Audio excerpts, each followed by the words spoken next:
কোনো কল্পকাহিনী নয়, দিনের আলোর মতো স্পষ্ট প্রমাণ সামনে এসেছে বলে দাবি করছে ইসরায়েলি নিরাপত্তা সংস্থাগুলো।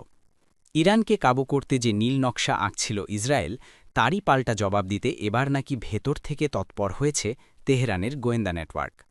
দীর্ঘদিন ধরে অভিযোগ ছিল ইসরায়েলি গোয়েন্দা সংস্থা মোসাদ ইরানের ভেতরে নানা ধরনের গোপন তৎপরতা চালাচ্ছে। পারমাণবিক স্থাপনা, সামরিক প্রকল্প কিংবা গুরুত্বপূর্ণ ব্যক্তিদের ওপর হামলার মতো ঘটনায় ইসরায়েলের সংশ্লিষ্টতার অভিযোগও তুলেছে তেহরান। কিন্তু এবার পরিস্থিতি ভিন্ন চিত্র দেখাচ্ছে বলে দাবি করা হচ্ছে। ইসরায়েলের ভেতরেই নাকি শেকড় গেড়েছে ইরানি গোয়েন্দারা। ইসরায়েলি নিরাপত্তা সংস্থার তথ্য অনুযায়ী ইরানের হয়ে তথ্য সরবরাহের অভিযোগে ইতিমধ্যে দুজনকে গ্রেপ্তার করা হয়েছে। তারা সম্পর্কে দুই ভাই।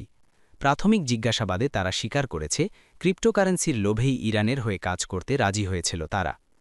তাদের দাবি, টেলিগ্রাম অ্যাপের মাধ্যমে প্রথমে তাদের সঙ্গে যোগাযোগ করে ইরানের পক্ষের হ্যান্ডলাররা।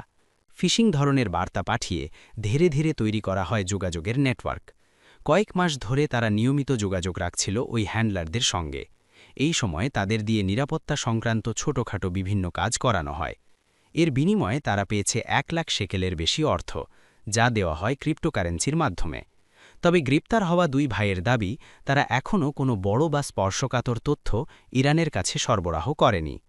ইসরায়েলি প্রসিকিউশন জানিয়েছে, গ্রেপ্তার হওয়া ব্যক্তিদের বিরুদ্ধে রাষ্ট্রবিরোধী কর্মকাণ্ডের অভিযোগে আনুষ্ঠানিকভাবে মামলা করা হবে এবং দোষ প্রমাণিত হলে কঠোর শাস্তির মুখোমুখি হতে হবে তাদের। অন্যদিকে ইরানের পক্ষ থেকে এ বিষয়ে এখনও আনুষ্ঠানিক কোনো প্রতিক্রিয়া জানানো হয়নি।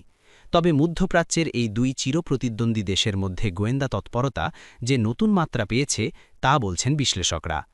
এখন দেখার বিষয়, এই ঘটনা দুই দেশের সম্পর্কের উত্তেজনাকে আর কতটা বাড়িয়ে দেয় এবং ছায়াযুদ্ধের এই অধ্যায় ভবিষ্যতে কোন দিকে মোড় নেয়।